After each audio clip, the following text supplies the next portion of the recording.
After maxing out my OldSchool RuneScape account, breaking skilling world records, creating just about every RuneScape account build there is, it's time I made the ultimate 1-99 OldSchool RuneScape skill guides. Welcome to the 1-99 Magic Guide. Magic is one of the most important and popular skills in OldSchool RuneScape, and after watching this guide, you'll have everything you need to become a master at this skill. And as a little gift, I'm going to be tossing one of you guys 20,000 high-level alchemies to help you on your Magic journey. Just like the video, leave something positive with your RuneScape name in the comment section below, and be sure to subscribe so you never miss a new upload. The fastest way to get from level 1 to 99 Magic. Early levels can be skipped by completing quests that give Magic experience. Completing Witch's Potion and Imp Catcher gives a total of 1,200 Magic experience, which is enough to get from level 1 to 10 Magic. Both quests are very short and have no requirements, and they can be done at any level. There are more quests that can be completed to advance to level 34 Magic. However, it is recommended to jump to other methods because the following quests are by majority medium in length and have several prerequisite quests. To get to level 34 only by questing, complete Fairy Tale 1, Growing Pains, or the Grand Tree to allow Watchtower to be completed. Completing all three and Lumber's Guide subquest for Recipe for Disaster would grant an additional 20,900 experience and get you up to level 34 Magic. But I highly recommend just starting out with Enchanting Bolts, using a Divine Potion to be able to boost up to a higher level bolt and starting immediately. I do want to warn you from here on out, because this is the fastest way to get 99 Magic, it will get expensive. But that's the price for quick XP. From level 34 to 49 Magic, you'll be enchanting Emerald Bolts, getting you 203,000 XP an hour. From 49 to 57, you'll be doing Ruby Bolts for 324,000 XP an hour in Magic. From 57 to 68, you'll be doing Diamond Bolts for 368,000 XP an hour. From 68 to 87, you'll enchant Dragonstone for 429,000 Magic experience an hour. And lastly, enchanting Onyx Bolts is 533,000 Magic XP an hour, which is the highest XP per hour you can get in Magic, so do this until 99. Bolt enchanting is 1 tick, so it's possible to do something like agility or questing while you enchant. This method is very expensive though, so I recommend realistically you should try some other methods listed in this guide unless you have a lot of GP to spare.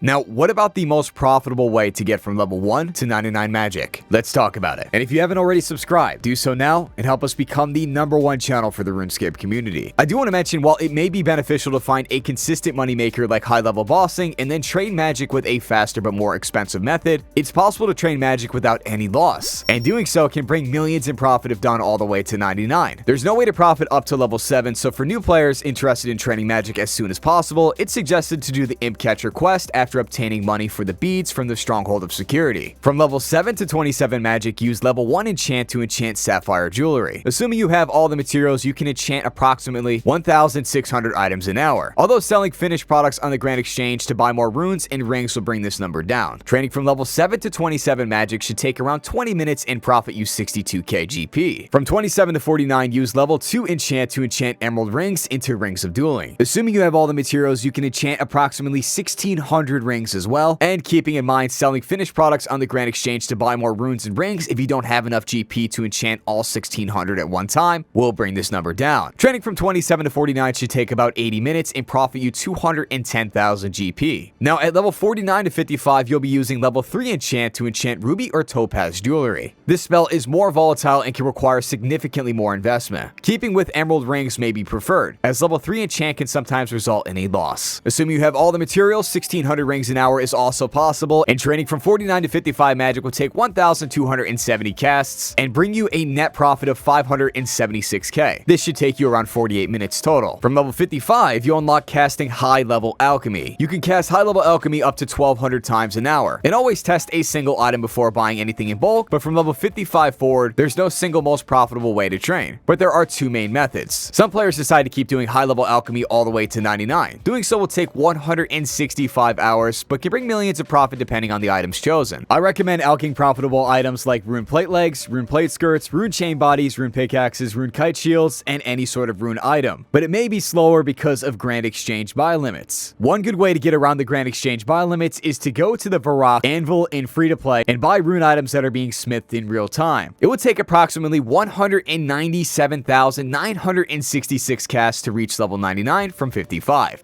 The second is passively training your magic levels through bossing. After hitting around 75 through whatever methods you see fit, buying a trident and having some range levels, going to Zolor is a great idea to build money and get mage XP at the same time. This won't be efficient at all until you're able to do mage only bosses like the Whisperer, but passively training magic through bossing will most likely gain you the most profit to 99. Now, I feel like this wouldn't be a full 1 to 99 guide if I didn't include an alternative method for you to be able to make some passive GP while training your skill. One way players make a lot of GP without necessarily playing in game is by entering giveaways that usually occur on YouTube videos, streams, social media posts, or Discord servers. Here's an example of a giveaway-based Discord server that gives hundreds of millions of GP, if not billions of GP away weekly. Everything they do is completely free to enter, and they also track any Twitch streamers that have giveaway in their title and have a notifier for anyone who's interested in that type of content. I'll leave a link in the description for those of you guys who want to join and have a passive way to make some GP. Have you ever wondered what the most AFK method to 99 magic was? Well, let's find out. The most AFK way to 99 magic isn't particularly fast, but it's very AFK. Splashing is a method that requires you to have negative 64 magic bonus, which is achievable through full metal armor and a green D'hide Vambrace if you're free to play, and hitting any monster outside of Lumbridge. The experience per hour is calculated by which spell you're using, but the minimum is 6.6 thousand XP an hour, and the maximum is 37.8k per hour. With this method only requiring 1 click per 20 minutes, it is incredibly AFK. To make this as effective as possible, I do recommend you set an alarm of some sort to remind you to click every 19 minutes and 30 seconds, and make sure to reset it after every time you click.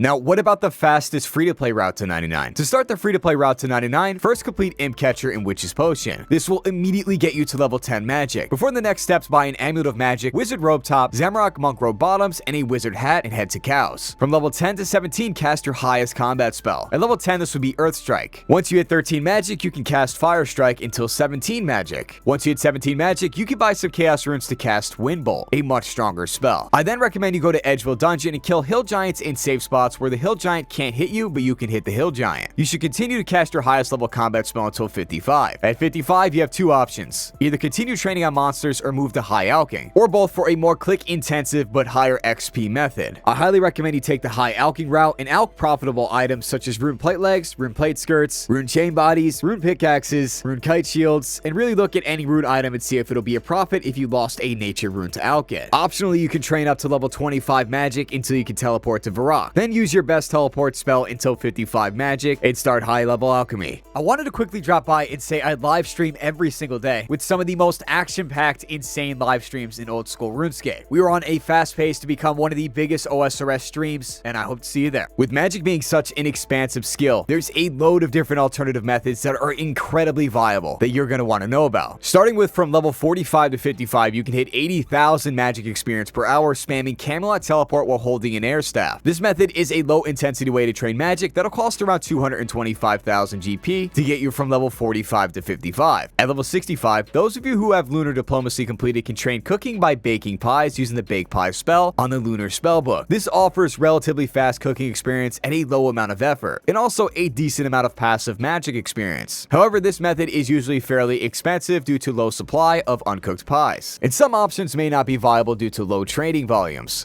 From level 62 to 99, killing maniacal monkeys in Kirk's Dungeon is the fastest viable way to train magic in real time. This requires having started Monkey Madness 2 until you reach the Kirk's Dungeon area. Maniacal monkeys spawn in very large quantities, have a long aggression range, and have very low magic defense, making them ideal for bursting or barraging. This method does cost money, but the exact cost depends on your equipment. It is best to use equipment that increases your magic damage bonus. This increases damage output a lot and makes casting effectively cheaper, as each cast would deal more damage for the same rune cost. Otherwise, you should maximize your prayer bonus, as the monkeys already have a very low magic defense. Having two alternative accounts to stack the monkeys is recommended should you have access to them, as this makes this method fairly low effort as well. Experience rates vary depending on the exact method, equipment, and type of the spell used. With Ice Burst, you can gain around 310,000 experience per hour. With Ice Barrage, it is possible to gain up to 400,000 experience per hour. Many Slayer monsters can also be killed with Burst or Barrage spells on task for fast Slayer experience. This is one of the most efficient ways to train Slayer and Magic at the same time, and it usually breaks even or profits. Monsters that are commonly bursted or barraged on task include Dust Devils, Greater Necreals, Warped Jellies, and Smoke Devils. If using alternative accounts to lure the monsters, it is also viable to kill Abyssal Demons, the Tazar, and Mutated Bloodvelds. Before starting your Slayer training with Magic, it is best to train Magic up to level 94. This allows you to use Ice Barrage, the highest tier barrage spell, right from the start for the fastest experience. However, since Slayer training generally offers a lot of passive Magic experience, you can start Slayer training even at level 70 Magic and use weaker spells until 94 Magic. While this would be slightly slower overall, you would not have to put in the extra effort of passively training Magic while training other skills. At level 80 Magic, Stun Alchemy becomes available, but does cost much more than High Alchemy, which is generally profitable or free. In order to do this, you have to cast High level Alchemy and then cast a stun on an NPC and repeat until desired. For this, you'll want a Mud Battle Staff, which provides you free earth and water runes, a set of metal armor such as iron, including the full helm, plate body, plate legs, and kite shield, and a D'hide Vambrace to bring your magic attack bonus to minus 65 or lower. This will allow you to splash your stun spell and continually cast it on the same target without needing to wait for their stats to restore. Then find a suitable NPC to save spot. A good spot is the basement of the Magic Guild in Yanil. Equipped a granite helm, granite legs, and a fighter torso as needed to keep your attack bonus below minus 65, with a Tome of Fire and a Mud Staff equipped. Experience rates of 184,000 Magic XP per hour are possible with this method. If you wanted to make it a little bit more intense but gain more Magic experience per hour, it is possible to add in a teleport to this rotation without missing any game ticks. Using the Ardougne teleport keeps you within range of a guard at all times to stun, and with this, experience rates can be up to 256,000 Magic XP per hour. I do want to mention this method is immensely click intensive, so it may not be desirable to do, but totally viable. Casting String Jewelry on the Lunar Spellbook requires a relatively low amount of effort, making it lean more towards the AFK side. The spell takes 1.8 seconds per amulet strung, or 48.6 seconds for an inventory, and gives 4 crafting experience and 83 magic experience per amulet. Once clicked, it will string each amulet one by one in your inventory, giving experience for each amulet strung. Using a Mud Battle Staff is also recommended for this method. Now, by stringing jewelry, you can gain up to 150,000 magic experience an hour, along with 6,265 crafting experience per hour. Those of you guys who have reached this far are now a master at training the magic skill, and I appreciate you making it this far. So I'm going to give one of you an extra Virtus robe top. Just comment full video challenge completed, and then join the Discord and make sure to type in full video challenge completed there as well. I hope you guys enjoyed, and I'll see you all in the streams.